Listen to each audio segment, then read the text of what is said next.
हाँ सर, आ रही है। हाँ ठीक है। तो तो सर हम, एक बार आपने कही थी कि अगर कैश और क्रेडिट ना लिखा तो हम क्रेडिट में ले लेते हैं हमेशा। अच्छा, सही कह रहे हैं, कैश और क्रेडिट नहीं दे रखो तो हम क्रेडिट में ले लेते हैं। बट वो तब लेते हैं जब क्वेश्चन ये कहता है कि हमने गुड्स परचेज करे हैं, उस वाली एंट्री में कहते हैं। हमने यहाँ पे गुड्स परचेज तो पहले ही कर लिए थे फर्स्ट एंट्री में। सेकंड एंट्री में तो हम पेमेंट कर रहे हैं, उसका पेमेंट कर रहे हैं तो कैश के थ्रू करेंगे या चेक के थ्रू करेंगे। हाँ ठीक ठीक। है। हाँ तो जो है यहाँ पे आ जाएगा डिस्काउंट रिसीव्ड अकाउंट, और यहाँ पे 10,000, 9,950 और 50। थर्ड कुलदीप हो गया, कुलदीप कुमार। हाँ, नेक्स्ट एंट्री क्या है, पढ़ना जरा। Paid rent in advance. Paid rent in advance. अब देखो यहाँ पे एंट्री क्या हो जाती है। याद करो वो दिन जब मैंने बताया था कि अगर हमारे एक्सपेंसेस आउटस्टैंडिंग हो जाते हैं तो लाइबिलिटीज बन जाते हैं, और हमारे एक्सपेंसेस अगर हमने एडवांस में पे कर देते तो क्या बन जाते हैं, एसेट। एसेट बन जाते एसेट। हैं। करेक्ट। एसेट। तो जो है अब यहाँ पर हमारी एक एसेट बन गई, तो एंट्री हो जाएगी salary in advance account debit to. Sir rent है, सैलरी नहीं है। तो रेंट कर लो, ठीक है। Rent in advance account debit to cash account, और कैश कितना है, अकाउंट। 10,000 रुपये। 10,000। ठीक है। नेक्स्ट,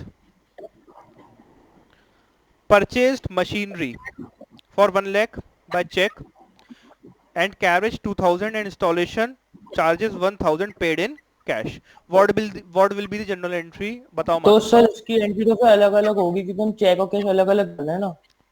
देखिए, जो मशीनरी अकाउंट है वो एक बार में डेबिट हो जाएगा, और जो चेक और कैश है वो अलग हाँ अलग डेबिट हो जाए, अलग अलग क्रेडिट होंगे। हाँ, वही तो कह ठीक रहा है। हूँ। हाँ, तो मानव जनरल एंट्री हाँ बताओ बेटा। मशीनरी अकाउंट डेबिट ठीक है, अमाउंट बताओ। तो 1,03,000 टोटल हो जाएगा। 1,03,000। हाँ। ठीक है, और टू, टू बैंक अकाउंट और और to cash account. To cash account. ठीक है। So here it will be 1 lakh and here it will be 3,000। ठीक है। हाँ। Purchase goods for 50,000 from Govind and sold it to Manohar for 65,000। इसके लिए देखिए आप क्या करेंगे, दो अलग अलग एंट्री करेंगे, फिफ्थ वाली। पहले आप परचेस परचेज की अकाउंट टू करेंगे। गोविंद अकाउंट। राइट, पहले आप करेंगे purchase account to, Govind account. और दूसरी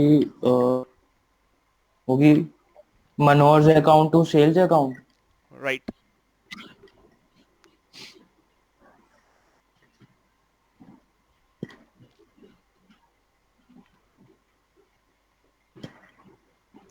कितने कितने रुपए, 50 और 65 है ना। 50, हाँ, हाँ। 50 and 65। ठीक है। अरे यार, और यहाँ पर 65,000। अच्छा, अब देखिए, इस वाली एंट्री में थोड़ा डिस्कशन करना चाहता हूँ मैं, थर्ड वाली पे। इसी वजह से क्वेश्चन करवाया है क्योंकि यही नया था, बाकी सब पुराने थे। ठीक है, कि rent in advance account debit to cash account. Yes. हमने क्या किया, एक जो है पेमेंट इन एडवांस करा, किसका, रेंट का। अब हाँ जो है आप सोचिए कि हमने, मान लीजिए ये डेट जिस दिन पेमेंट करा वो थी 1 January 2020। ठीक है, हाँ 1 January 2020 को हमने पेमेंट करा, बट ये हमने एडवांस में करा रेंट, मतलब जो हमारा रेंट असल में ड्यू था वो ड्यू था 1 Feb 2020 में, मान लीजिए। हम्म, ठीक है, फरवरी का रेंट था, हमने जनवरी में पे कर दिया। हम्म, ठीक है, अब ये फरवरी के अंदर ड्यू हुआ होगा फिर से। जनवरी में तो हाँ। पेमेंट कर दिया, बट फरवरी में एक्चुअली में ड्यू हुआ होगा, नहीं हुआ होगा। हम्म। अब हमको जो एडवांस जो हमने पे कर दिया है उसको भी एडजस्ट करना पड़ेगा, क्योंकि ये जो है रेंट इन एडवांस हमारा 1 जनवरी 2020 से लेकर 1 फरवरी 2020 तक तो एसेट बन गया, ठीक है। बट जैसे ही 1 फरवरी 2020 आई, हमारी एसेट खत्म हो गई, क्योंकि अब जो असल में जो है रेंट ड्यू हो गया, ठीक है। सो अब हाँ। प्रॉब्लम ये आती है कि सर 1 Feb 20 को क्या एंट्री होगी, क्योंकि हमको इस एसेट को तो खत्म करना पड़ेगा ना फिर। बात समझ में आ रही है क्या कहना चाहता हूं मैं? फिर उसकी एंट्री होगी salary account debit to rent in advance credit. मतलब rent account debit to rent in advance, right. Rent, हाँ। ठीक है, आकाश समझ में आई बात? एक बार फिर से बता दीजिए। मैं ये कह रहा हूं कि 1 जनवरी 20 को हमने रेंट एडवांस में पे कर दिए, बात खत्म हो गई। क्वेश्चन में इसके आगे कोई इन्फॉर्मेशन नहीं दे रखी है।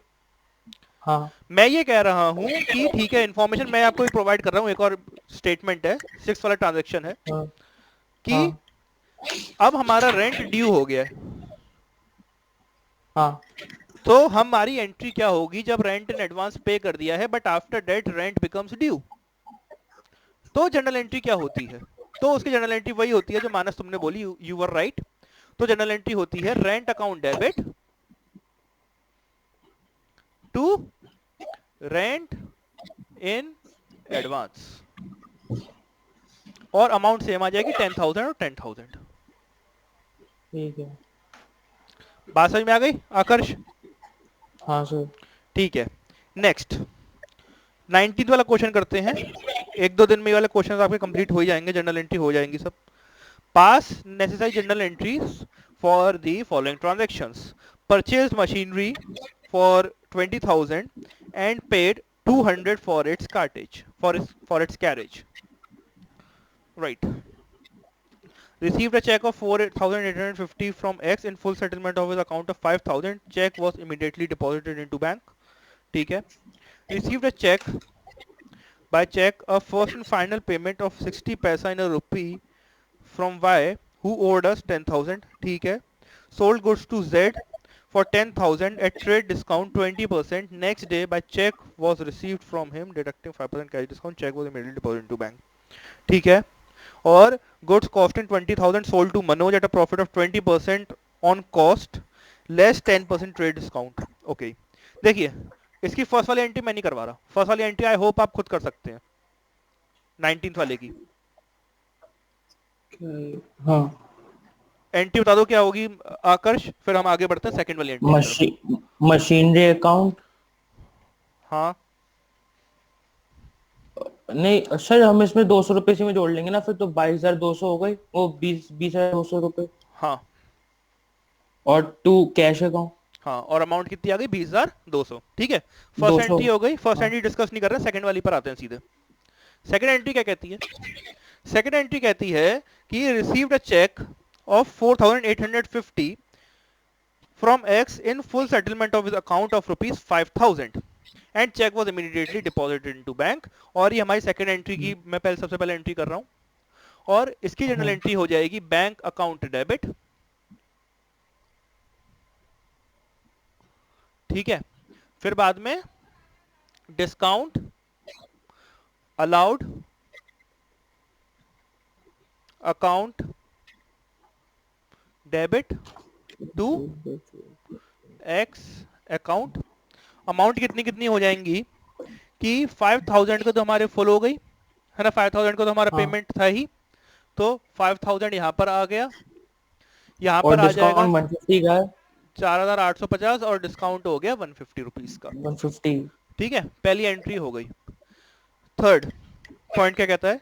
Received a cheque received by check a first and final payment of 60 paisa in a rupee from Y who owed us 10,000. अब ये क्या 60% होगा? ऑफ 10,000। 60% बताओ ऑफ मानस, 10,000। जनरल एंट्री बताओ पहले।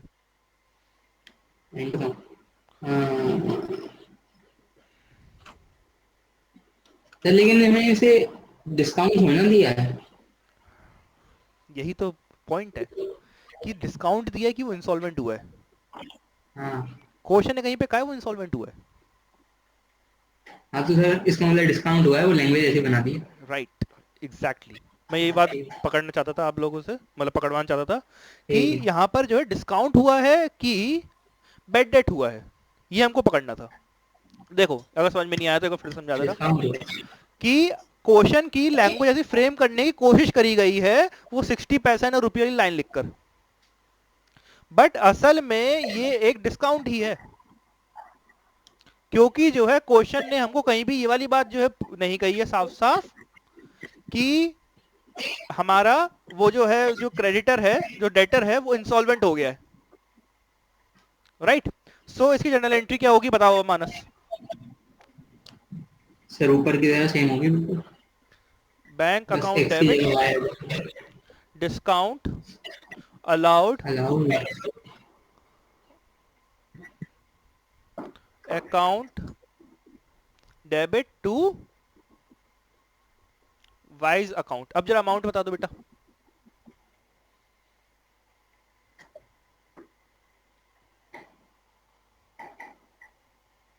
हेलो, सर मेरे को समझ में नहीं आया, वो फिर से बताइए। यस बता रहा सर। हूँ बता रहा हूँ, अमाउंट बताओ अमाउंट।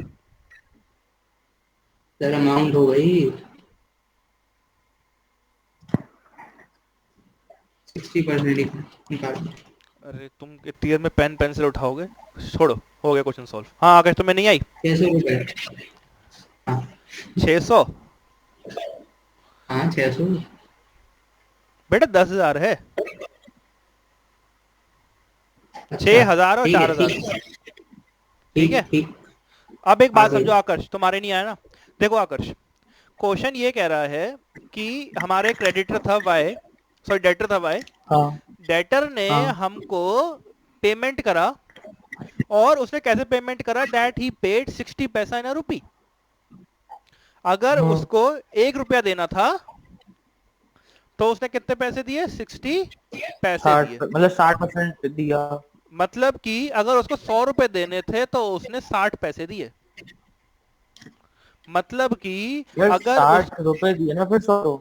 नहीं नहीं नहीं 100 रुपए देने तो 60 पैसा लिखा हुआ साफ साफ देखो, 60 पैसे इन अ रुपी, ठीक है। और जो है हाँ 1 रुपी के अंदर 100 पैसे होते हैं, बचपन में पढ़ा होगा, हाँ ठीक है। तो मतलब कि हम इससे ये कहते हैं कि उसने 60% पेमेंट करा है, मतलब। हाँ ये तो समझ में आ गया। हाँ। सो तो क्या हुआ, देखो उसको 10,000 रुपए देने थे, उसने 10,000 का 60% पे करा, बाकी का 40% का क्या करा, उसने डिस्काउंट ले लिया, ठीक हम्म। है। मान लो हाँ अगर क्वेश्चन हमसे कहता कि बेड डेट हो गया है, मतलब कि कहता कि वाई इंसॉल्वेंट हो गया है ना। हम्म। अगर क्वेश्चन कहता वाई हाँ इंसॉल्वेंट हो गया है तो हम यहाँ पे डिस्काउंट अलाउड की जगह पे बस क्या लिख देते, यहाँ पे लिख देते बेड डेट, एंट्री वही रहती। बस जो है बैंक अकाउंट डेबिट, हाँ bad debt account debit to Y's account हो जाता, बात खत्म हो जाती, ठीक है। हाँ सर। बात आ गई ना समझ में। हाँ ठीक है। Sold goods to Z for 10,000 at a trade discount of 20%, ठीक है। Next day a check was received from him after deducting 5% cash discount, cheque was immediately deposited into bank. अब देखिए इसके अंदर दो एंट्री होंगी, पहली होगी सेल की एंट्री और उसके बाद दूसरी होगी पैसा रिसीव करने की एंट्री, राइट। तो जो है आकर्ष ये बताओ एंट्री क्या होगी, फोर्थ वाली पहली एंट्री क्या होगी, फोर्थ का फर्स्ट। To Z. एक मिनट से 10,000 पे 20%। तुम लोग को डिस्काउंट काटना नहीं आता है अभी, परसेंटेज में दिक्कत होती है अभी, है कैलकुलेशन में। 2,000। चलो ये वाला क्वेश्चन कर ले, फिर थोड़ा कैलकुलेशन बताऊंगा कैलकुलेशन कैसे करते हैं। हाँ बताओ बेटा कितना हो गया। हाँ सर तो इसमें 8,000 आएगी वो। हाँ तो कितना हो गया ये, एंट्री बताओ। इसमें सर जेड का अकाउंट बनेगा क्या? और किसका बनेगा, Z account. To sales account, हाँ 8,000। ठीक है। और इसके बाद जो नेक्स्ट एंट्री होगी बताओ मानस क्या होगी, फोर्थ की सेकंड।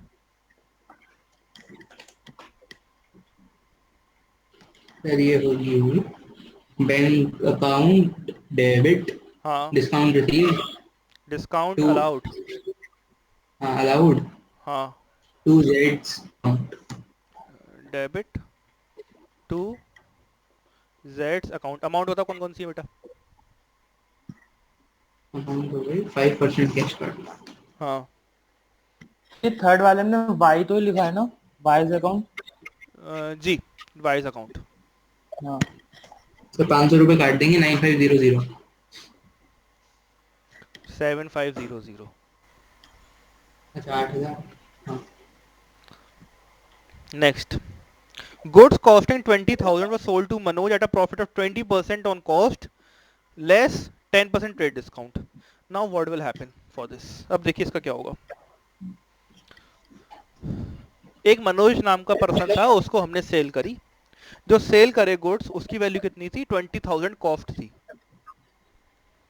अब हमने 20,000 पे 20% डिस्काउंट जोड़ के कर दिया, तो जो है प्लस 20% ऑफ 20,000, तो ये कितना हो जाएगा आपका? 4,000, मतलब कि 24,000। ये तो सेलिंग प्राइस हो गया। अब सेलिंग प्राइस के बाद हमने डिस्काउंट काटा है 10% का, तो इसमें से 10% माइनस कर लो, मतलब ठीक है। तो कितना हो जाएगा ये? 611600 ठीक है, तो ये हो जाएगा। कैश पे करें, सेल पे करें? मनोज का नाम है सीधा, तो मनोज के नाम पे कर देंगे। बेटा कैश नहीं है, क्रेडिट है। मनोज का नाम है सीधे, कैश नहीं दे रखा है। तो Manoj account debit to sales account 21600 और 21600। समझ में आ रहा है इतना? सर हाँ अब सही है। नहीं आ रहा तो आकाश पूछ लो, शर्माने वाली बात नहीं है। नहीं आ रहा नहीं है? सर, वो वीडियो ब्लर हो गई थी, इसलिए इससे समझ में आई, तब सही हो गई वीडियो। समझ में आ रहा है? हाँ। कोई डाउट? नहीं। ठीक है। अब देखो, तुम लोग को परसेंटेज में कभी भी दिक्कत आती है ना? तो देखो, परसेंटेज कैलकुलेट करने का थोड़ा एक शॉर्ट ट्रिक समझ लो, कैसे भी समझ लो। जैसे क्वेश्चन आपको कहता है कि 8,000 रुपए है,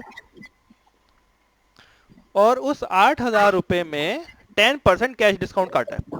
ठीक है, कितना काटा है? 10%। 10%। 800 रुपये। तो आप कैसे करते हो? नॉर्मल एक तरीका है कि पहले 800 माइनस करा, फिर लिख दिया 7200, राइट? यही तो करते हो। और 800 हाँ। निकालते कैसे हो? 800 निकालने में आई होप अभी तक आपको आ गया होगा कि सीधे जो है एक जीरो, अगर 10% है किसी भी चीज का, तो एक जीरो पीछे से हटा दो। हाँ ठीक है। Now the short trick for this is 10% है, तो आप सीधे मन ही मन में पहले 100 को 10 से माइनस कर लो। कितना हो गया? 90। अब आप क्या करो, सीधे मल्टीप्लाई कर राइट 8,000 का 90% निकाल लो। 8,000 का सीधे 90% निकाल लो, तो कितना हो गया? 9 8 72, 7200। 72। बात समझ में आ रही है? हाँ 10% के केस में आसान है। हाँ। फिर बाद में मान लीजिए हो गया 20%, तो 100 में से 10% 20 हो जाएगा, और जो परसेंटेज होती है उसका तो नहीं, सबके साथ होता है बेटा, सबके साथ। सबकी कोई ना कोई ट्रिक होती है। ठीक है, अच्छा। तो जो है 100 हो गया तो 20 माइनस कर लिया। ठीक है, 30 हो गया 70 कर लोगे, ऐसे करके। मतलब अगर पीछे जीरो दे रखा है तब तो आराम से हो गया। ठीक है, अब बात आती है अगर आ जाता है 5%।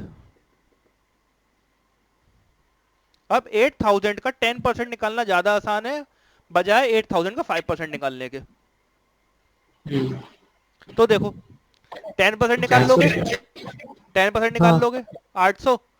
800 का आधा तो आराम से कर लोगे। हाँ वही मैं कह रहा था। हाँ, कि पहले 10% करो फिर आधा कर दो। ठीक है। हाँ। और जो है कैलकुलेशंस आप लोग हल्के हल्के अपनी कैलकुलेशन ट्रिक्स खुद बनाइए, और जो है तेज करने की कोशिश करिए, क्योंकि अभी जो है 11th है। 12th के अंदर जैसे आओगे तो कैलकुलेशन और ज़्यादा टफ होती जाएंगी, और अभी उसमें आओगे स्टैटिस्टिक्स में, तो मैं तो बड़ी आराम से यहाँ पे कैलकुलेटर पे कर लूंगा, बट आप लोग को दिक्कत होगी। ठीक है, तो जो है कैलकुलेशन अपनी सुधारो, और जो है कैलकुलेशन ट्रिक्स बनाओ, बना के ट्रिक्स बना के करो, क्योंकि अभी आगे आके कैलकुलेशन बहुत आने वाली है। ठीक है। 12th में तो जब तुम लोग की बैलेंस शीट बनेगी ना कंपनीज की, कंपनी तो बैलेंस शीट तुम लोग के लिए नहीं आएंगी, जब बैलेंस शीट बनेगी उसकी पार्टनरशिप की, तो तुम लोग को बड़ी दिक्कत होने वाली है। Next, generalized the following transactions. Goods for 50,000 were destroyed by fire. अब देखो इसकी जर्नल एंट्री क्या होगी, goods destroyed by fire. Fire. ये जो है हम लोगों ने वो करा था, एक अकाउंटिंग इक्वेशन के अंदर ट्रीटमेंट था। अकाउंटिंग इक्वेशन के अंदर ट्रीटमेंट क्या था, याद है? हाँ सर। याद है? अच्छा, किसको याद है? कौन बोला था अभी? हाँ सर। मुझे अच्छा मानस, हाँ बोलो। अकाउंटिंग माइनस ट्रीटमेंट क्या था? सर, स्टॉक में से माइनस हो जाएगा और कैपिटल में से। स्टॉक में से माइनस हो जाएगा और कैपिटल में से, राइट। अब देखिए इस केस में क्या होगा, इसके अंदर भी एक तरीके से हम स्टॉक से ही माइनस कर देते हैं। एक मिनट रुको, जरा रीफिल कर लें।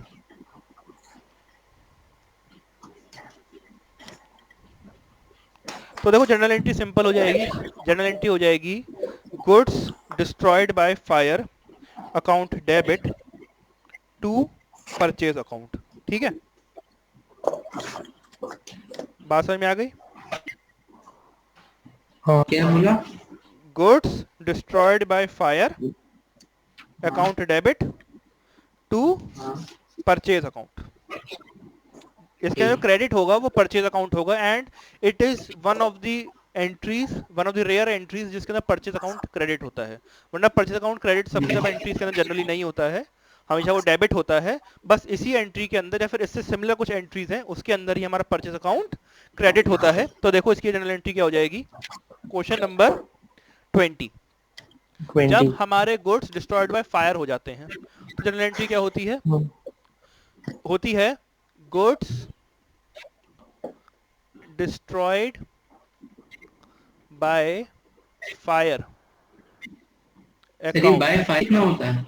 हाँ बाय फायर पूरा लिखना होता है, goods destroyed by fire account debit. तो सर नरेशन में भी ये लिखेंगे being good destroyed by fire. और क्या लिखोगे? To purchase account. सर अगर जैसे गुड्स की चोरी हो गई तो आप वो लिखो गुड्स थेफ्ट। थेफ्ट। हाँ goods destroyed by theft theft, account. Right. ठीक। या फिर गुड्स स्टोलन अकाउंट भी डाल सकते हो छोटा सा, 50,000। 50,000। ये जनरल एंट्री याद रखना, आगे जाके, अभी तो नहीं, 6-7 महीने बाद काम आएगी ये वाली। ठीक है, बट तब अगर पढ़ रहे होगे तो फिर से बतानी पड़ेगी। हाँ next, goods worth 18,000 were distributed as free sample, 20,000 were given away as charity, were given away as charity in cash. अब इसके अंदर क्या हुआ कि हमारे अंदर चैरिटी करने की वो आई भावना, और जो है हमने क्या किया, कुछ गुड्स जो है सैंपल के तौर पे भी भेज दिए। तो सबसे पहले चैरिटी की बात करते हैं। चैरिटी हमने कैश में करी है, तो क्या हो जाएगा, चैरिटी अकाउंट डेबिट टू हाँ कैश अकाउंट 20,000 और 20,000।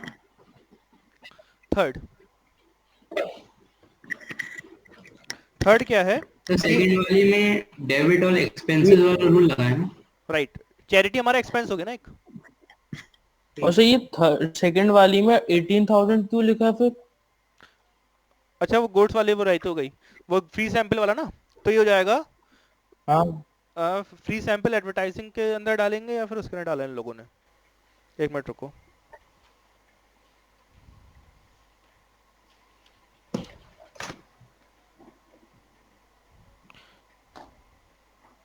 हाँ एडवर्टाइजिंग के अंदर डाला है, ठीक है। तो ये आप डाल देंगे advertising expense account debit, video blur है। Advertising expense account debit to purchase account. ठीक है, और अमाउंट कितनी हो जाएगी, किधर है अमाउंट, 18,000। देखो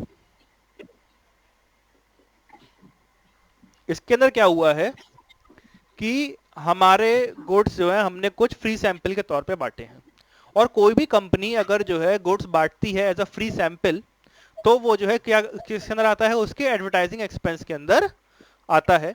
तो हमने जो है एंट्री पास कर दी, advertising expense account debit to purchase account. बात समझ में आ गई? हम्म, कोई हाँ, doubt? Hmm, goods worth 25,000 and cash worth 40,000 were taken away by the proprietor for his personal use. अब बताओ उसकी जनरल एंट्री क्या हो जाएगी? पर्सनल यूज का तो क्या आ जाएगा यहाँ पर? ड्राइंग्स।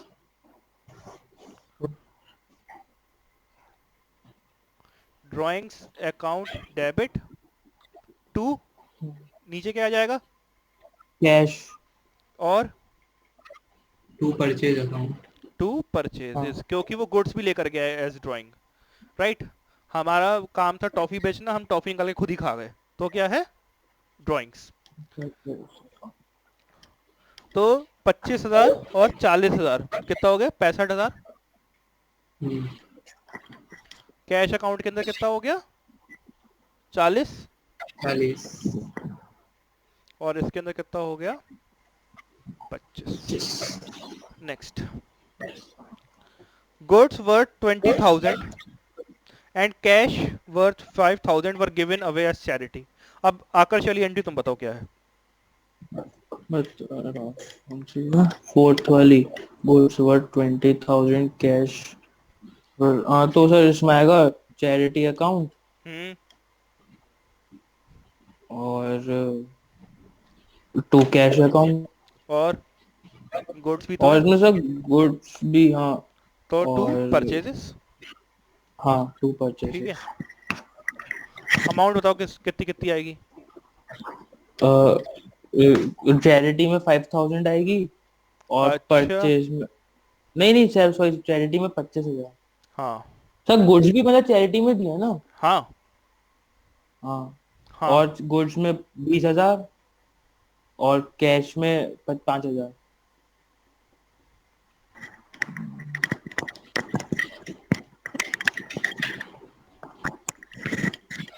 गुड्स नहीं, टू परचेजेस, परचेजेस में हाँ टू 20,000। परचेज। हाँ नेक्स्ट क्या है? मेरी वाली entry. Cash 10,000 was stolen from the safe, from the iron safe of the trader। Safe भी नहीं, आयरन सेफ। हाँ सर मेरा नेट नहीं चल रहा क्या? वीडियो बेटा, आज बहुत ब्लर बारिश है। है तो हो सकता है आपके जो है नेट में दिक्कत आ रही हो। तो जनरल एंट्री बता दो क्या हो क्योंकि जाएगी? मेरा theft account to cash account, to purchase account, नहीं टू कैश गया है बेटा। कैश।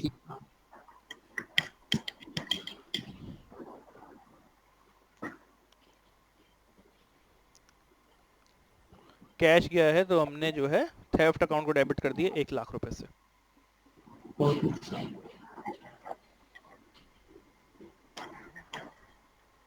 ठीक है, बात समझ में आ गई? सर लास्ट वाली एंट्री एक बार बोल दीजिए, मेरे को दिख ही नहीं रहा। Theft account debit to cash account, recording देख लेना आज, ठीक है? ठीक है। Theft account debit to cash account. Next 21 वाला क्वेश्चन आई होप आप खुद कर लेंगे, ठीक है? सिमिलर है थर्ड सबके। वाली एंट्री बता सर दो। एक बार मैं रीजॉइन होता हूँ सर, मेरे पास सही हो गया।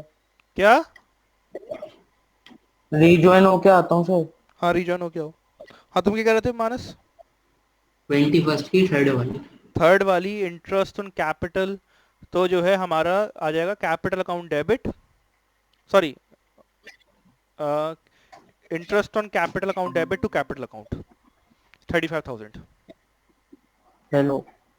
Capital account debit to capital account. Interest on capital account debit to capital account. Entry हो जाएगी interest on capital account debit to capital account, और इसमें तो माइनस होंगे ना 7%। है 7% माइनस है ना। 7% ही आएगा हमको। अगर 7% सही बता रहे हो। देखो ये है interest on capital account debit. मतलब हमारे देखो क्या होता है, जब हम बिजनेस के अंदर कैपिटल इन्वेस्ट करते हैं तो कई बार जो प्रोप्राइटर होता है वो अपनी कैपिटल के ऊपर इंटरेस्ट चार्ज करता है, राइट? अब इंटरेस्ट चार्ज करने का मतलब क्या होता है? इंटरेस्ट क्या होता है, पहले इंटरेस्ट का कॉन्सेप्ट पता है, हाँ या ना? What do you mean by the term interest? मतलब जो भी चीज आप देते हो उस पे जितने पैसे इंटरेस्ट पे देगा, आपने गिरवी रखवाई तो उस पे इंटरेस्ट लगता जाएगा। अच्छा अच्छा अच्छा, मानस तुम्हारी परिभाषा क्या है इंटरेस्ट की, फिर मैं बताऊंगा मेरी परिभाषा क्या है इंटरेस्ट की।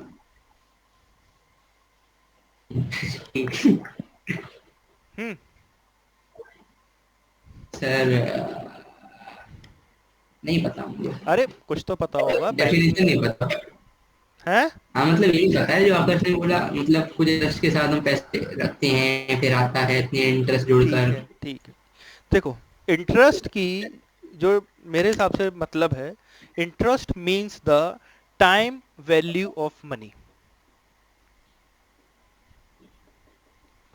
कि जो 10,000 रुपए मेरे पास थे, हम्म। किसी को जरूरत थी, मैंने उसको जो है इमरजेंसी उसकी पूरी करने के लिए अगर 10,000 रुपए दे दिए, तो बाद में जो 10,000 रुपए मेरे पास से गए उसकी टाइम वैल्यू क्या थी? कि हाँ। जितने टाइम तुम्हारे पास में 10,000 रुपए रहे, उसके बेसिस पर उस टाइम का जो है मेरे को वैल्यूएशन दो, and that the time value of that money is known as the amount of interest. अगर हमने अपने बिजनेस के अंदर 5 लाख रुपए इन्वेस्ट करे और 1 साल तक के लिए करे,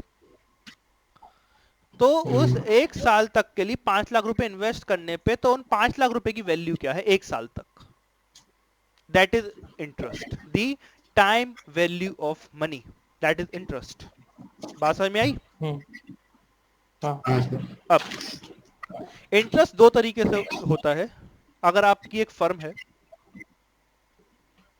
you are the owner of this firm, तो whether you will be the person who is paying the interest, or you can be the person who is receiving the interest. Okay, if you are receiving it, your income, income. and if you are paying it, it is your expenditure. हाँ। ठीक है, बात समझ में आ गई इतनी? हाँ सर। अब देखिए इंटरेस्ट ऑन कैपिटल का क्या सीन होता है और इंटरेस्ट ऑन ड्राइंग का क्या सीन होता है, ये वाली बात और समझ लीजिए। इंटरेस्ट ऑन कैपिटल के अंदर क्या किया हमने? इंटरेस्ट ऑन कैपिटल के अंदर हमने अपने, जैसे इस केस के अंदर 5 लाख रुपए बिजनेस के अंदर इन्वेस्ट करे, मतलब, और हमारा एक कॉन्सेप्ट है अकाउंटिंग का, सेपरेट लीगल एंटिटी, कि हमारा बिजनेस अलग है और बिजनेसमैन अलग है। ठीक है, तो जब हमने अपने बिजनेस को 5 लाख रुपए दिए और 5 लाख रुपए रख के हमारा बिजनेस अपने पास बैठा रहा 1 साल तक, तो उसके बदले में हमारे बिजनेस की जो कैपिटल है उसमें कितनी बढ़ोतरी हुई? कुछ ना हो। तो हमने क्या किया, एक कॉन्सेप्ट लगा दिया इंटरेस्ट ऑन कैपिटल का। ठीक है, तो हमारा एक अकाउंट बन जाता है कि interest on capital account debit, वो क्योंकि बिजनेस के लिए एक्सपेंडिचर है तो इसलिए डेबिट हुआ है, क्योंकि बिजनेस को वो इंटरेस्ट देना पड़ रहा है। बट उस एक्सपेंडिचर की वजह से हमारे बिजनेस की कैपिटल बढ़ रही है। एक तरीके से बिजनेस से अपने अंदर से एक जगह से दूसरी जगह पे तो पैसा डाल दिया है। इंटरेस्ट ऑन कैपिटल क्या है? बिजनेस के लिए एक्सपेंडिचर है, बट उसकी वजह से बिजनेस की इनकम बढ़ रही है। सर सिंपल सी बात यही तो है, जैसे हम अपना पैसा बैंक में रख दिया, हाँ, और 1 साल बाद वो इंटरेस्ट आ गई, जितना आएगा वो उतना बेनिफिट होगा। बट जो बैंक वाला केस है ना बेटा, बैंक वाले केस के अंदर दो सेपरेट पार्टी साफ साफ दिखती हैं, एक आपका बैंक है और एक आप हो, तो बैंक आपको देता है, ठीक है ना? बट इसके अंदर क्या है, दो सेपरेट पार्टीज हैं, ऐसा नहीं है। इसके अंदर एक ही पार्टी है, बस जो है एक जगह से दूसरी जगह पे अमाउंट ट्रांसफर हो रही है। क्योंकि बिजनेस अपनी कैपिटल के ऊपर ही इंटरेस्ट दे रहा है। वो कैसे दे रहा है? वो ऐसे ही तो देगा, प्रॉफिट कमाकर। वो प्रॉफिट कमाकर ही तो देगा। वही तो जो कॉन्सेप्ट है इंटरेस्ट ऑन कैपिटल का, कि कैपिटल जो है हमने बिजनेस को दी, तो उसकी वजह से जो पैसे लगाए हैं उस पैसे के ऊपर कितना इंटरेस्ट हमारा बिजनेस हमको दे रहा है। अब जब हमारा बिजनेस दे रहा अच्छा, है, बात समझ में आ गई? मतलब ये जो एक साल का जैसे प्रॉफिट हो गया तो उतना का कितना इंटरेस्ट हुआ और वो ऐड हो जाएगा हमारी पुरानी वाली कैपिटल में। राइट, बिल्कुल एग्जैक्टली, बिल्कुल सही पॉइंट बोले कि हमारा जो है बिजनेस जो है अपने प्रॉफिट का कुछ हिस्सा सिर्फ और सिर्फ हमारी कैपिटल के अंदर डाल देगा, क्योंकि वो इंटरेस्ट है उसका। ठीक है हाँ, ठीक आकर्ष, है। समझ में आई इतनी बात? ये बाउंस से चला गया, हाँ आ गई? थोड़ी थोड़ी आई। देखो ये है जो मानस ने बोली, बहुत मेरे से अच्छे तरीके से समझा दी तुमने ये वाली बात, कि बिजनेस के अंदर प्रॉफिट हुआ और उस प्रॉफिट का कुछ हिस्सा हमने क्या करा, कैपिटल के अंदर डाल दिया। डाल दिया। हाँ ठीक है, उस प्रॉफिट का कुछ हिस्सा क्या करा हमने, कैपिटल के अंदर डाल दिया। अंदर डाल दिया। अब जो हाँ कैपिटल के अंदर डाला, यही तो एंट्री हमको रिकॉर्ड करनी है। अब देखो उसकी वजह से क्या हुआ, हमारे बिजनेस के ऊपर एक जो है एक्सपेंडिचर पड़ गया एक तरीके का। हाँ तो हमने क्या करा, इंटरेस्ट ऑन कैपिटल को अकाउंट को क्या कर दिया, डेबिट कर दिया। और इसकी वजह से हमारा एक अकाउंट जो है कैपिटल अकाउंट वो बढ़ गया। और कैपिटल अकाउंट मैंने बताया था एक तरीके का पर्सनल अकाउंट है, और उसके अंदर क्या था, credit the receiver, so capital account is receiving it. हाँ ठीक है, तो इस वजह से कैपिटल अकाउंट को क्रेडिट कर दिया। ठीक है हाँ ठीक है। हाँ सर, जैसे हम बैंक में एफडी बनवाते हैं उस पर तो इंटरेस्ट लगता है, मतलब हमें मिलता हाँ, है। बैंक के ऊपर जो एफडी बनवाते हैं उसके ऊपर इंटरेस्ट मिलता है, तो हमारी इनकम हो जाती है, तो उसकी जर्नल एंट्री होती है इंटरेस्ट, हमारी होती है P and L account debit, नहीं सॉरी क्या कर रहा हूँ मैं भी, उसकी एंट्री होती है बैंक अकाउंट डेबिट, बैंक के अंदर क्योंकि पैसे आते हैं ना, तो बैंक अकाउंट हाँ डेबिट टू इंटरेस्ट अकाउंट। तो हो। ठीक है, हाँ सही है। हाँ समझ में आ गया मानस तुम्हारे? Yes sir. जर्नल एंट्री समझ में आ गई? Yes sir. ठीक है, सर लेकिन ये जो इंटरेस्ट हमारे ऊपर आ रहा है वो एक तरीके से प्रॉफिट ही दूंगा। प्रॉफिट का एक हिस्सा होता है, राइट। और हाँ, फिर तो कितने, मतलब और फिर उसकी एंट्री क्या होगी, जैसे अगर हम इंटरेस्ट किसी को देते हैं, जैसे हमने पैसे किसी से लिए तो उस पर इंटरेस्ट चढ़ता है, उसी की एंट्री होगी। उल्टी कर दो, इंटरेस्ट अकाउंट डेबिट अच्छा टू बैंक अकाउंट या ठीक कैश है। अकाउंट। हाँ ठीक है, हाँ हाँ सर, हाँ, ये जैसे इंटरेस्ट हमारा एक तरीके से प्रॉफिट ही तो हुआ। प्रॉफिट का ही एक हिस्सा होता है, तभी जो है इंटरेस्ट को हम लोग कहते हैं। अभी आप लोग बहुत छोटे हो यार इसके लिए, 12th क्लास में समझते हो, और चलो पूछे तो बता दे रहे, इसको हम लोग कहते हैं एप्रोप्रिएशन ऑफ प्रॉफिट। लेकिन फिर हमें इसे डेबिट क्यों करने हैं, एक्सपेंस क्यों शो करने हैं? Because it is appropriation of profit. इसीलिए देखो क्या होता है, हमारा जो प्रॉफिट आता है ना लास्ट में, ये मान लीजिए ये प्रॉफिट निकल कर आ गया एट लास्ट। ठीक है, अब प्रॉफिट जब निकल कर आता है उसके बाद हम कितना प्रॉफिट बिजनेस के अंदर रखें, कितना प्रॉफिट हम जो है बिजनेस के जो ओनर है उसमें बांट दें, है ना। तो इसके अंदर जो है ये डिसीजन बिजनेसमैन खुद लेते हैं। ठीक है, और ताकि कुछ प्रॉफिट जो है बिजनेस का बिजनेस के अंदर ही रहे, इसीलिए इंटरेस्ट कैपिटल लगाया जाता है, कि बाद में जो है हमारी कैपिटल कुछ ना कुछ नहीं तो 35,000 रुपए और बढ़ गई ना हर साल। तो इसीलिए जो है एप्रोप्रिएशन ऑफ प्रॉफिट होता है ये, मतलब प्रॉफिट आ गया, आपने सही कहा कि सर प्रॉफिट का हिस्सा होता है, you are absolutely right. But जो है उस प्रॉफिट का एप्रोप्रिएशन मतलब उसको कैसे यूज करना है, ये उसको यूज करने का तरीका है। हाँ हाँ ठीक है, ये मतलब अलग से कोई रूल बनाया उसके हिसाब से हमने करा। राइट, मतलब कि जैसे आपके पास पैसे थे, आपने पैसे जो है एक अलग से लिफाफे के अंदर डाल के रख लिए कि जो है ठीक है ये पैसे मेरे इस चीज के लिए हैं। ठीक है, वही है। हाँ ठीक है। और कुछ नहीं। हाँ, क्योंकि अगले साल जब आओगे ना तो इंटरेस्ट ऑन कैपिटल तुम लोग को इतना परेशान करेगा पूछो मत, क्योंकि जो है पार्टनरशिप के अंदर इंटरेस्ट ऑन कैपिटल एक बहुत इंपॉर्टेंट चीज है। फिलहाल तो इंटरनेशनल कैपिटल वाली एंट्री समझ में आ गई? हाँ हाँ और कोई से पूछनी है पूछ लो।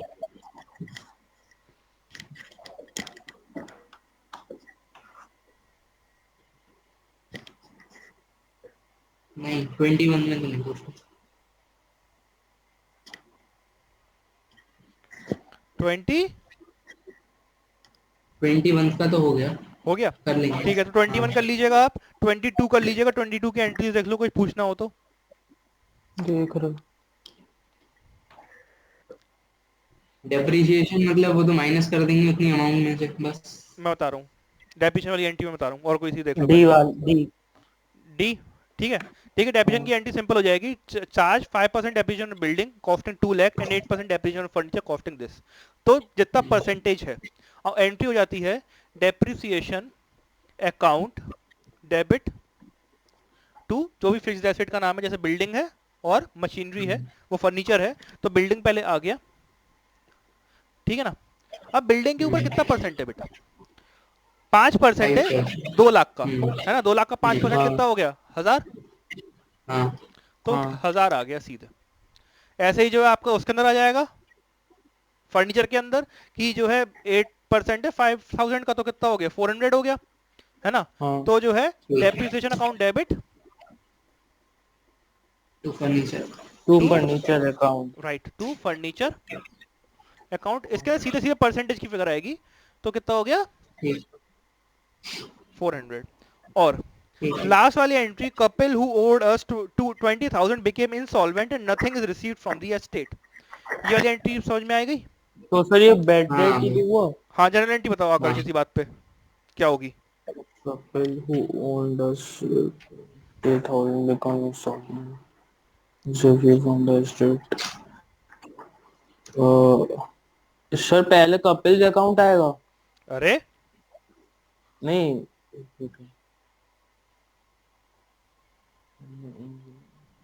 Bad debt account debit to Kapil account. Bad debt हमारा एक्सपेंडिचर हो गया, ठीक है, नथिंग इज तो रिसीव्ड। तो ये हो जाएगा 20,000 हो गई। Bad debt account debit to Kapil Kapil account. Account. Amount लिख देना यहाँ पे 20,000, ठीक है। कर लोगे ये वाला क्वेश्चन? हाँ यस सर। ठीक है, नेक्स्ट। सर 21 और 22 ही तो है ना मोहम्मद में? हाँ, 23 जो है हम कल करते हैं, क्योंकि टाइम हो गया है, स्टैटिस्टिक्स बहुत दिनों से स्टार्ट नहीं हो पा रही है। 5 मिनट का ब्रेक है, फिर स्टार्ट करते हैं स्टैटिस्टिक्स, ठीक है। हाँ ठीक। ठीक है। हम्म,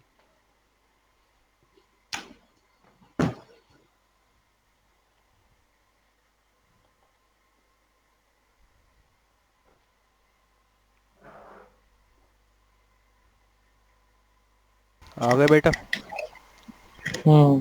ठीक है, स्टैटिस्टिक्स स्टार्ट करते हैं। स्टैटिस्टिक्स क्या होती है देखिए, पहले ही समझते हैं कि आपके जो सिलेबस में स्टैटिस्टिक्स है वो कैसे दे रखी है और क्या क्या उसके जो है कंटेंट है, सब्जेक्ट मैटर है, ठीक है।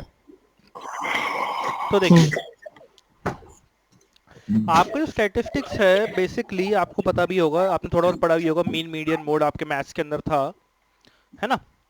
तो हाँ स्टैटिस्टिक्स जो है बेसिकली नंबर्स के साथ डील करती है, कि हमारे पास जो अलग अलग सर्वेस के थ्रू या फिर अलग अलग स्टडीज के थ्रू जो भी नंबर्स आते हैं, उन नंबर्स से कैसे कोई भी एक डिसीजन निकाला जाए, वो स्टैटिस्टिक्स के बारे में थोड़ा बहुत आपको पढ़ाया जा रहा है, ठीक है ना। क्योंकि आप जब इकोनॉमिक्स पढ़ते हैं तो इकोनॉमिक्स के अंदर अलग अलग तरीके के इकोनॉमिकल सर्वेज होते रहते हैं, और आपको उन इकोनॉमिकल सर्वेज को चेक करके, या फिर जो है अगर आप आगे जाते हैं इकोनॉमिक्स ही पढ़ते हैं, तो इकोनॉमिक्स के अंदर आपको अलग अलग जो डेटा है उन डेटास को एनालाइज करके भी देना होता है एज ए इकोनॉमिस्ट, कि ये डेटास हमारे कितने, हमारे फेवर में, कितने अगेंस्ट में है, ठीक है। तो 11th क्लास में आपको जो स्टैटिस्टिक्स पढ़ाई जा रही है वो आपको बिल्कुल जो है टिप ऑफ द आइसबर्ग जिसको कहते हैं ना, वो है कि हमारा जो जो देश चलता है तो वो उसके चलाने के लिए बहुत से जो है आंकड़े आते हैं, बहुत से फैक्ट्स एंड फिगर्स आते हैं, जो कई बार जो पॉलिटिकल लीडर्स होते हैं अपनी रैलीज के अंदर भी बोलते हैं।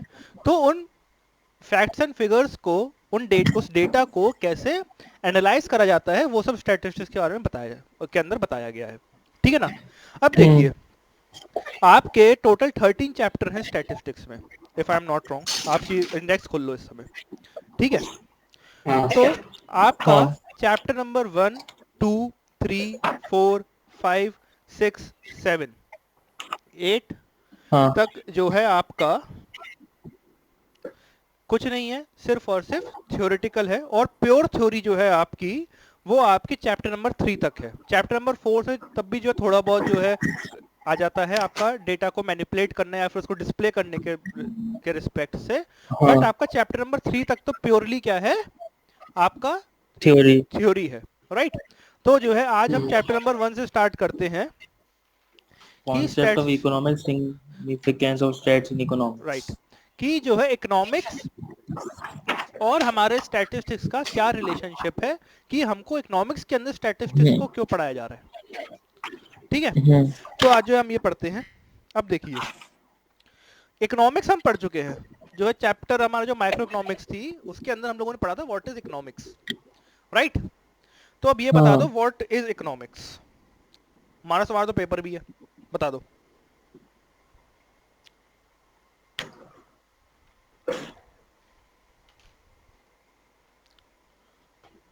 सर मेरा नेट कुछ गड़बड़ हो गया है, 1 मिनट की।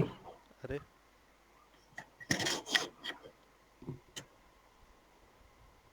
आकाश तुम बता दो व्हाट वाज इकोनॉमिक्स।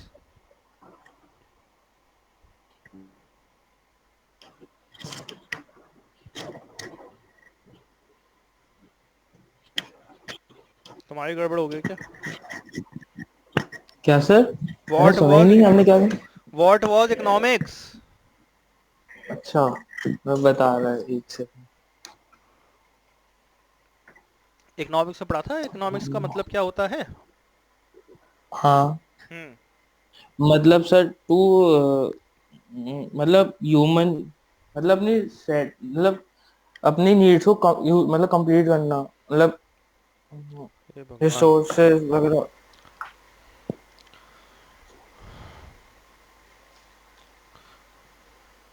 मानस आ गया क्या?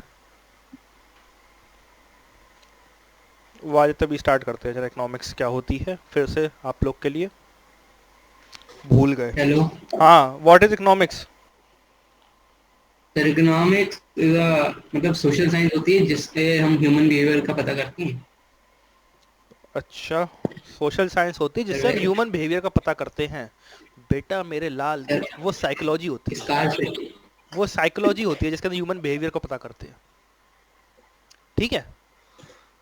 अब हम बात करते हैं, हमें इस कार सिटी से कैसे डील करना है। अब बात करते हैं इकोनॉमिक्स क्या होती है। इकोनॉमिक्स का मतलब होता है कि जो हमारे पास लिमिटेड रिसोर्सेज हैं, उन लिमिटेड रिसोर्सेज को यूज करते हुए कैसे मैक्सिमम ह्यूमन सेटिस्फेक्शन, कैसे हम्म कैसे मैक्सिमम ह्यूमन सेटिस्फेक्शन अटेन करा जा सकता है, उसके बारे में जब हम्म, हाँ स्टडी करते हैं तो वो हमारी इकोनॉमिक्स होती है, राइट। हम्म अब हमने ये वाली बात पढ़ी थी कि जो रिसोर्सेज होती हैं इकोनॉमिक्स के अंदर, माइक्रो के अंदर, कि जो रिसोर्सेज होती हैं उनकी कुछ कैरेक्टरिस्टिक्स होती हैं, और दो कैरेक्टरिस्टिक्स थी कि रिसोर्सेज पहली बात लिमिटेड होती हैं, और दूसरी बात उनके ऑल्टरनेट यूजेस होते हैं, कि हम रिसोर्स को एक से ज़्यादा तरीके से यूज कर सकते हैं। ये रिसोर्सेज की कैरेक्टरिस्टिक होती है, उनका फीचर होता है, राइट। हम्म, अब उन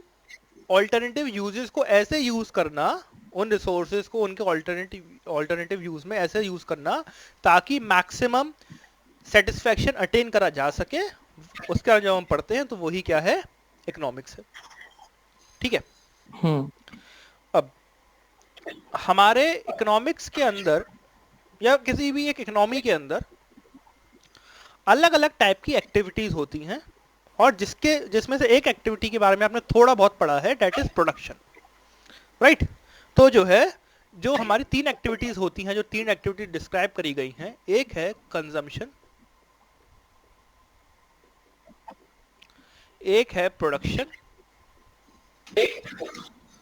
और तीसरा है डिस्ट्रीब्यूशन। पहले कंज्यूम करना, फिर प्रोड्यूस करना, फिर बाद में डिस्ट्रीब्यूट करना, ये तीन एक्टिविटीज आती हैं। तो सबसे पहले बात करते हैं कंजम्पशन की। देखिए, कंजम्पशन का मतलब क्या होता है कि जब भी कोई ह्यूमन बीइंग अपने सेटिस्फेक्शन को अटेन करने के लिए या फिर जो भी उसकी नीड्स है, अपनी रिक्वायरमेंट्स है, उसको फुलफिल करने के लिए जो एक्टिविटी परफॉर्म करता है उसको हम क्या कहते हैं? कंजम्पशन। बात समझ में आ गई?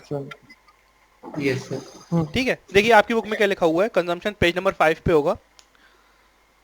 Here we are student of economics study behavior of human beings as a consumer or buyers of different goods and services for the satisfaction of their wants।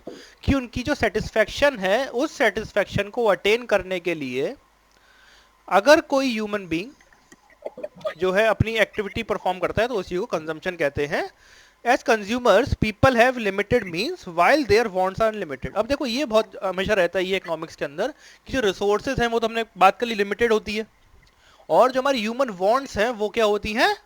Unlimited होती हैं। जैसे मैं बताता हूँ, इस समय मेरा एज अ कंज्यूमर एक एम है कि यार मैं एक जो है एप्पल का एक आता है मैकबुक एयर करके, अगर आपको पता हो, तो मेरा वो खरीदने का बहुत मन है। मतलब रियली मेरा मन है कि मैं मैकबुक एयर खरीदूं।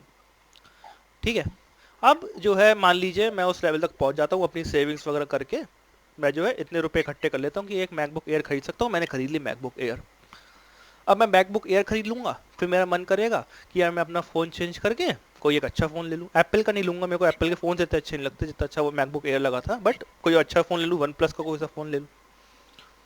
ठीक है, फिर जब वो इच्छा पूरी हो जाए, फिर मेरा मन करेगा कि जो है मैं कार ले लूँ।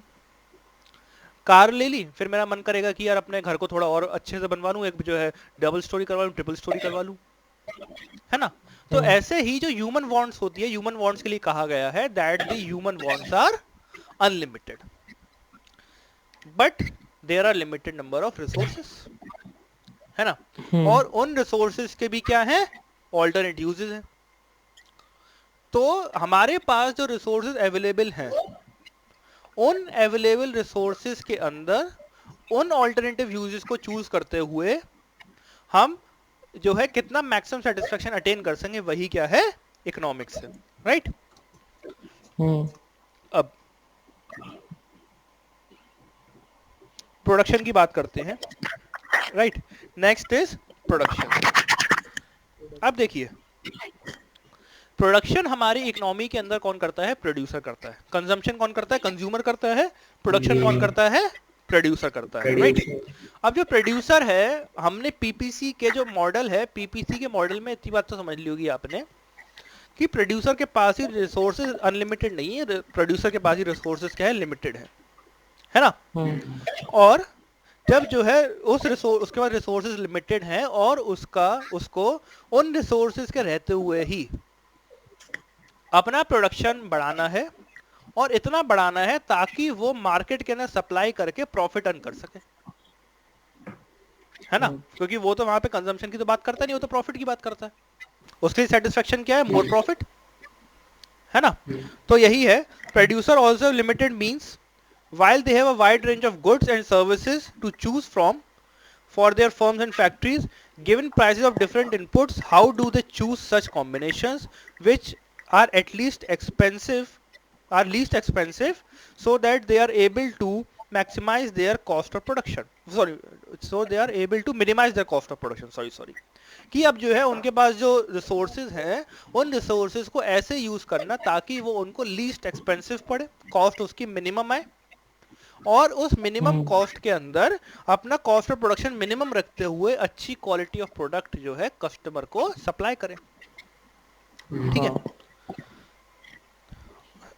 तो यही है कि जो वो लोग कौन सा कॉम्बिनेशन चूज करें, है ना, और प्रॉफिट अर्न कर सके। और बात आती है फिर डिस्ट्रीब्यूशन की, राइट। एक तरीके से अगर आप समझ रहे हैं ना, तो ये वही हो गया कि जो प्रोडक्शन वाला है, ये वही हो गया कि हाउ टू प्रोड्यूस, कैसे बनाए, है ना, कि हमारे पास जो रिसोर्सेज हैं, रिसोर्स को कैसे यूज करें प्रोडक्शन के लिए। ठीक है, नेक्स्ट इज डिस्ट्रीब्यूशन। डिस्ट्रीब्यूशन का मतलब ये है कि जो इनकम है वो जो है कैसे कैसे बांटी जाए, अलग अलग देश, मतलब देश के अंदर कैसे कैसे वो इनकम बांटी जाए। देखिए, as student of economics we are also interested in knowing how income is distributed among those who have worked as agents of production.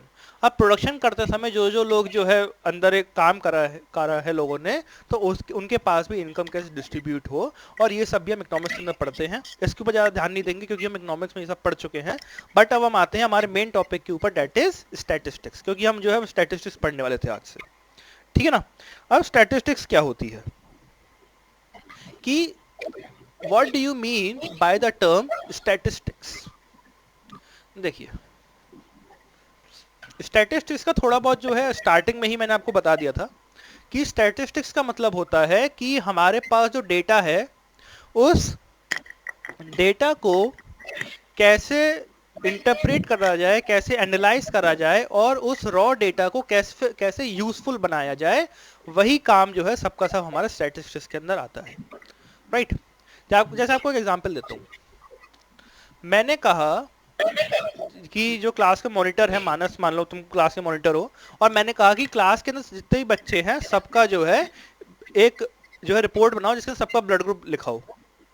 ठीक है. किसी का ए पॉजिटिव, किसी का ओ पॉजिटिव, किसी का ए बी पॉजिटिव, जो भी उनका ब्लड ग्रुप है, आपने सबका सब लिख लिया. Now it is data. ठीक है. ये क्या है? अपने आप में डेटा है बच्चों का उसका. ठीक है. अब मान लीजिए मेरे से ये प्रिंसिपल ने कहा था ये पता लगाने के लिए, ताकि एक सर्वे हो रहा था कि जो है हमारे जो है सिटी के अंदर सबसे ज्यादा ब्लड ग्रुप कौन से ग्रुप का है. राइट. मतलब सबसे ज्यादा लोगों के अंदर कौन सा ब्लड ग्रुप पाया जाता है. तो बच्चों का भी उसके अंदर सैंपल किया, तो पता चला कि मान लीजिए ओ पॉजिटिव एक बहुत ज्यादा नॉर्मल ब्लड ग्रुप है, तो ओ पॉजिटिव सबसे ज्यादा पाया जाता है. ठीक है.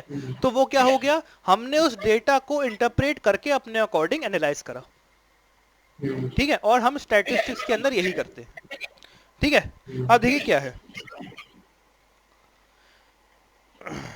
दैट क्या है इसमें लिखा हुआ है, when even to a layman this should not be a difficult question. If asked to define statistics, we can expect a layman to say that statistics is something like a store of quantitative information. कि हमारे जो quantitative, जो number की terms में जो information होती है उसको हम स्टोर करते हैं, तो वो स्टैटिस्टिक्स है. बट असल में जो है इसका मीनिंग थोड़ा और ज़्यादा है. राइट. कि हम जो क्वांटिटेटिव इंफॉर्मेशन के साथ साथ हम जो है सिर्फ स्टोर नहीं करते हैं, उसको एनालाइज भी करते हैं, इंटरप्रेट भी करते हैं, और अलग अलग मेथड्स भी पढ़ते हैं स्टैटिस्टिक्स में कि उसको कैसे एनालाइज करना है और उसको कैसे इंटरप्रेट करना है. राइट. अब बात करते हैं कि स्टैटिस्टिक्स को हम कैसे कैसे पढ़ते हैं. तो देखिए, स्टैटिस्टिक्स को बेसिकली दो सेंस के अंदर पढ़ा जाता है. एक है आपका प्लूरल सेंस. सर एक मिनट आवाज आपके फिर से आ रही है. अब सही है? हैं? हेलो सर, आपको आवाज आ रही है मेरी? हाँ बेटा, आपकी आ रही है. मेरे को आपकी तो सही से नहीं आ रही. मानस में आ रही है? Yes sir. अच्छा, मैं फिर से सर रीजॉइन हो क्या आता हूँ. रीजॉइन करो.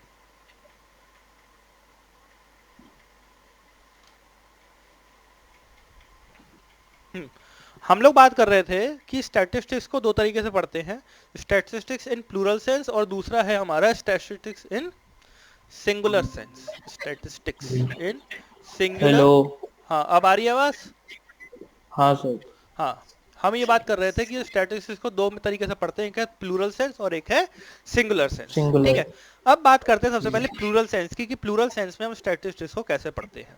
देखिए, in plural sense statistics refers to information in terms of numbers or numerical data such as population statistics, employment statistics, statistics concerning public expenditure etc. ठीक है ना. तो हम लोग जब जो है स्टैटिस्टिक्स की बात करते हैं प्लूरल सेंस की, प्लूरल आपको पता ही है, मतलब ग्रामर में जब हम पढ़ते हैं सिंगुलर प्लूरल, तो प्लूरल का मतलब क्या होता है? जब हम एक से ज्यादा की बात कर रहे होते हैं. राइट. तो जब हम स्टैटिस्टिक्स को एक कंप्लीट फॉर्म के अंदर जब पढ़ते हैं तो हमारा क्या होता है? In the plural sense. ठीक है.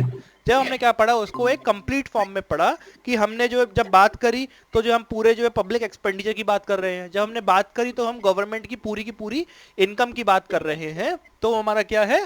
प्लूरल सेंस के अंदर स्टैटिस्टिक्स. ठीक है ना. अब देखिए, और सिंगुलर सेंस क्या होता है?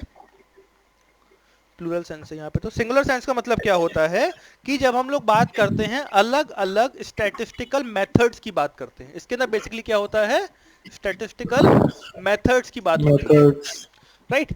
जो हमने पढ़ा था कि जो है, आपने पढ़ा होगा मीन मीडियन मोड, वो क्या है, हाँ एनालिसिस के मेथड है, वो क्या है, हाँ एनालाइज करने के मेथड है, राइट। और जो है प्लूरल सेंस के अंदर क्या है कि जो है जब हम एग्रीगेट के अंदर बात करते हैं, जब हम बात करते हैं एग्रीगेट ऑफ फैक्ट्स की, कि हमारे अंदर जो है हमारे देश के अंदर कितना टोटल एक्सपेंडिचर हो रहा है डिफेंस के ऊपर, कितना टोटल जो है एक्सपेंडिचर हो रहा है इस समय वैक्सीनेशन के ऊपर, राइट। कितना एक्सपेंडिचर हो रहा है हमारे देश के जो है हाईवे डेवलपमेंट को लेकर, तो वो सब क्या है हमारा एग्रीगेट के अंदर जब हम बात करते हैं तब हम क्या बात करते हैं, स्टैटिस्टिक्स की प्लूरल सेंस में, ठीक है ना। और जब हम स्टैटिस्टिकल मेथड्स की बात करते हैं तो हमारे क्या है वो सिंगुलर सेंस, ठीक है। हाँ तो जो है फीचर्स क्या क्या है of characteristics of statistics in plural sense, कि जब हम बात करते हैं एग्रीगेट ऑफ फैक्ट्स की, दूसरा वो हमारा न्यूमेरिकली एक्सप्रेस्ड डेटा हो सकता है, ठीक है ना, न्यूमेरिकली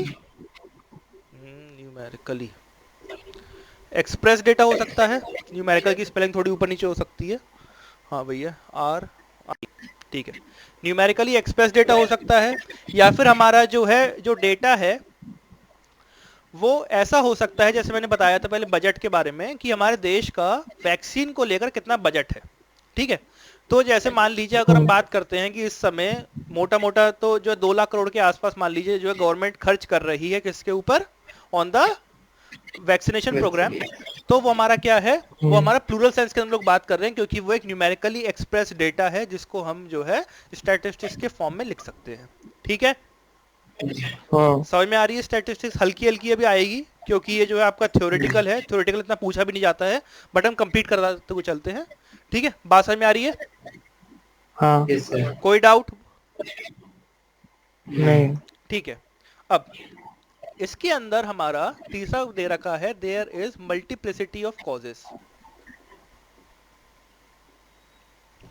कि हमारा जो भी एक डेटा होता है वो डेटा कई वजहों से अफेक्ट हो सकता है, हमारा जो स्टैटिस्टिकल डेटा है वो कई वजहों से अफेक्ट हो सकता है।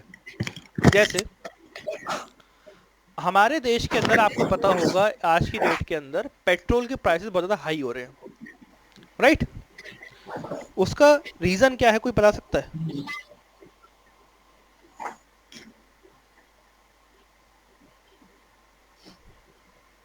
हैं? जहाँ से ऑयल आ रहा है अच्छा वहाँ पे रिसोर्सेज की वैल्यू तो कमी हो रही है शायद। अच्छा, और कंजम्पशन बढ़ रहा है, डिमांड बढ़ रही है, इस वजह से भी हाई हो हाँ सकते हैं, है ना। हाँ ठीक है, अब देखिए, हम जरा मैं थोड़ी बात करता हूँ क्यों हाई हो रहे हैं। आज की डेट में जो हमारा पेट्रोल का रेट है, ब्रेंट नाम का एक क्रूड ऑयल होता है, एक क्वालिटी ऑफ क्रूड ऑयल है ब्रेंट, जिसको जो है हम लोग इंपोर्ट करते हैं for the purpose of making petroleum products, petrol भी उसी से बनता है, ठीक है ना। ब्रेंट की इस समय कीमत है $71 प्रति बैरल, मतलब 159 लीटर्स होता है एक बैरल में, ठीक है, $71 पर बैरल रेट है, इंडिया के अंदर आता है, राइट। और जब जो है अगर इसको हम रुपीज में कन्वर्ट करें तो वो पड़ता है लगभग 30 रुपए प्रति लीटर, पर लीटर के आसपास, डेट इज हाँ क्रूड, अभी रिफाइन नहीं हुआ है। हाँ रिफाइन होने के बाद जो है उसके ऊपर क्या होता है, रिफाइनिंग होती है, रिफाइनिंग के चार्जेस होते हैं, रिफाइन करने के बाद ज्यादा प्राइस नहीं बढ़ते हैं, मान लो 5 रुपए, 35 रुपए प्रति लीटर, ठीक है।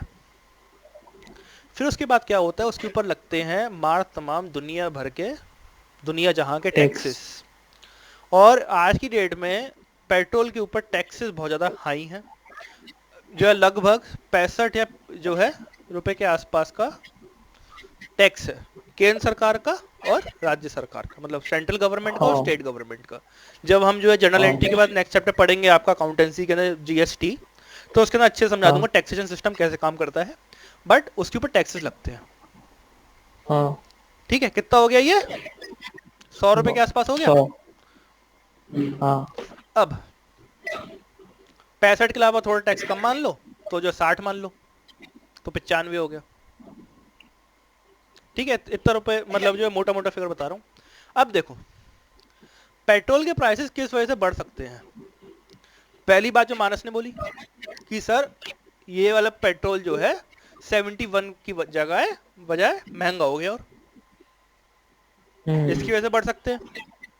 हाँ और ये भी हो सकता है कि जो हमारे पास जो रिफाइनिंग की कॉस्ट है जो 5 रुपए आ रही थी पर लीटर, वो किसी वजह से महंगी हो गई, बढ़ गई है। वो बढ़ गई हो, वो भी हो सकता है।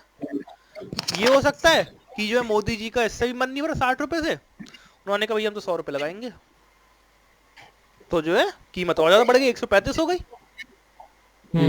ठीक है, इसी वजह से जो हमारा जब हम स्टैटिस्टिक्स की बात करते हैं प्लूरल सेंस में, तो हम स्टैटिस्टिक्स को एज अ होल लेके चलते हैं, और जब एज अ होल लेके चलते हैं तो किसी भी चीज का होने का एक से ज्यादा रीजन हो सकते हैं और होते ही हैं, जिसको हम लोग कहते हैं साधारण भाषा में मल्टीप्लिसिटी ऑफ कॉजेस, कि कोई भी रीजन होने का मल्टीपल कॉजेस हो सकते हैं।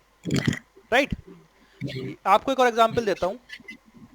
अभी कुछ टाइम पहले, या फिर जो है आप लोग थोड़ा बहुत शेयर मार्केट देखते हो नहीं देखते हो, या फिर पता है शेयर मार्केट के बारे में? हाँ मतलब शेयर जहाँ पे बेचे जाते हैं ले जाते हैं, लेते हैं शेयर और बेच देते हैं। राइट और शेयर मार्केट बेसिकली जो है आप बिजनेस के अंदर पढ़ोगे, आपका जो है सेकंड लास्ट चैप्टर है, इस साल नहीं अगले साल, इस साल भी है शायद थोड़ा बहुत, बट बेसिकली आपका अगले साल ही है।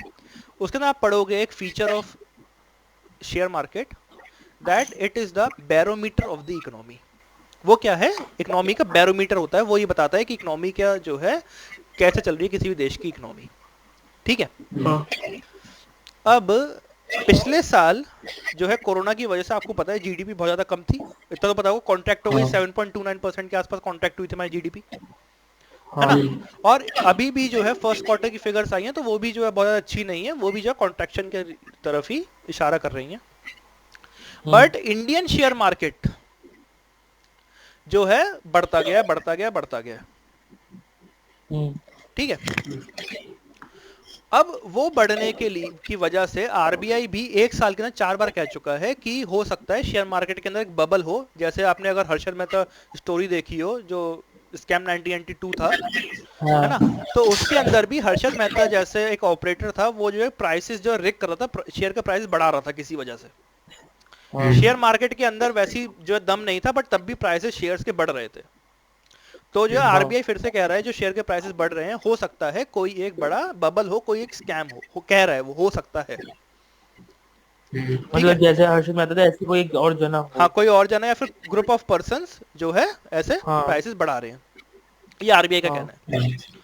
ठीक है, अब बट क्योंकि मैं भी शेयर मार्केट के अंदर इन्वेस्ट करता हूँ, जितने शेयर्स के अंदर मैं इन्वेस्ट करता हूँ और जितना मेरे को समझ में आता है, that it is not a bubble. जितना मेरी थ्योरी अभी तक, जितनी मेरी रिसर्च कहती है, that it is not a bubble.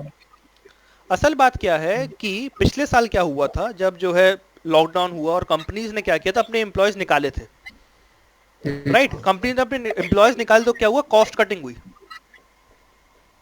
क्या हुई? कॉस्ट कटिंग का मतलब कंपनीज का पैसा बचा, कंपनी ने अपनी कॉस्ट कम नहीं करी। कंपनी जो है अपने एम्प्लॉयज को जो खर्चा कर रही थी उनको लात मार के निकाल दी, तो उनकी जो सैलरी थी वो तो बच गई ना देने से। तो शेयर में इन्वेस्ट करो नहीं, तो जो कॉस्ट कटिंग हुई, तब जो है जब कंपनीज की कॉस्ट कटिंग हुई तो असल में क्या हुआ? कंपनीज के प्रॉफिट बढ़े। जब आपकी कॉस्ट कम है तो आपका क्या हुआ? प्रॉफिट बढ़े, इंक्रीज हुआ। और कोई भी पर्सन अगर किसी कंपनी के शेयर्स के अंदर इन्वेस्ट करता है तो वो आज की डेट के देख के नहीं चलता। हमेशा कहते हैं मार्केट जो है 6 महीने आगे की सोच के चलता है। ठीक है, 6 महीने आगे जो होने वाला है उसका इम्पैक्ट आज दिखता है मार्केट के अंदर। तो जब जो है लोगों को लगता है कि कंपनीज के प्रॉफिट बढ़ने वाले हैं, कंपनीज का शेयर मतलब अगर प्रॉफिट बढ़ने वाले तो कंपनीज का शेयर का प्राइस बढ़ता है। ठीक है, तो इस वजह से कंपनीज के प्राइसेस बढ़ रहे हैं, शेयर मार्केट के अंदर इन्वेस्टमेंट लोगों का बढ़ रहा है। और यही नहीं, इंडिया के अंदर ही नहीं, मतलब इंडिया के लोग ही नहीं, इंडिया के बाहर के लोग भी इंडिया के अंदर आके इन्वेस्ट कर रहे हैं इस वजह से शेयर मार्केट के अंदर। ठीक है, इस वजह से बढ़ रहे हैं। एक और बताते हैं थ्योरी क्या है। एक थ्योरी ये भी कहती है कि पिछले साल जर्मनी के अंदर उन लोगों ने क्या किया, इंटरेस्ट फ्री जो है लोन बांटे थे लोगों को। इंटरेस्ट फ्री लोन बांटे और लोगों ने वहां के जो है इंस्टीट्यूशनल इन्वेस्टर्स ने इंडिया में आके इन्वेस्ट करा उन पैसों का। मतलब इंडिया के अंदर जो इन्वेस्टमेंट आया वो बाहर से आया, इस वजह से शेयर मार्केट बढ़ रहा है।